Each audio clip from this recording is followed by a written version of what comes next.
বার্নেটের বিধ্বংসী ব্যাটিংয়ে ভারতকে ভয় পাইয়ে দিল জিম্বাবুয়ে। এখনও নেট রান রেটে পিছিয়ে ভারত। জিম্বাবুয়েকে হারালেও যে সমীকরণে বিশ্বকাপের সেমিফাইনালে খেলতে পারবে না ভারত। দর্শক, টি-20 বিশ্বকাপে আজ মুখোমুখি হয়েছিল ভারত ও জিম্বাবুয়ে। সেমিফাইনালে খেলতে হলে জিম্বাবুয়ের বিপক্ষে একটি বড় জয় প্রয়োজন ছিল ভারতের। গ্রুপ পর্বে একটি ম্যাচেও না হেরে আসা জিম্বাবুয়ের বিপক্ষে দিন আগে ব্যাট করে 256 রানের পাহাড় সমলক্ষ্য দাঁড় করায় ভারতের ব্যাটাররা।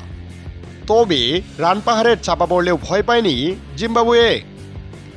ভারতীয় শক্তিশালী বোলিং লাইনআপের বিপক্ষে ভয়ডরহীন ব্যাটিং করল জিম্বাবুয়ের ব্যাটাররা। জিম্বাবুয়ের দুই বিধ্বংসী ব্যাটার সিকান্দার রাজা ও ব্রায়ান বার্নেট ভারতীয় বোলারদের পিঠিয়ে রীতিমতো তুলুধুনু করলেন। তাতে অবিশ্বাস্য এক ইনিংস খেললেন ব্রায়ান বার্নেট। তবে শেষ পর্যন্ত সেঞ্চুরি পাওয়া হলো না তার। এতে শেষ পর্যন্ত আর জয়ও পায়নি জিম্বাবুয়ে। এদিকে জিম্বাবুয়েকে হারালেও সেমিফাইনালে না ওঠার সংখ্যায় রয়েছে ভারত। তাদের সামনে এখন কঠিন চ্যালেঞ্জ।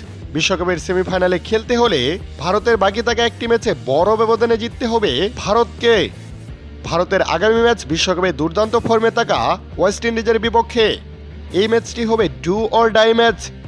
দু দলের মধ্যে যে দল একটু বড় ব্যবধানে জিতবে তারাই দক্ষিণ আফ্রিকার সঙ্গী হয়ে বিশ্বকাপের সেমিফাইনাল নিশ্চিত করবে।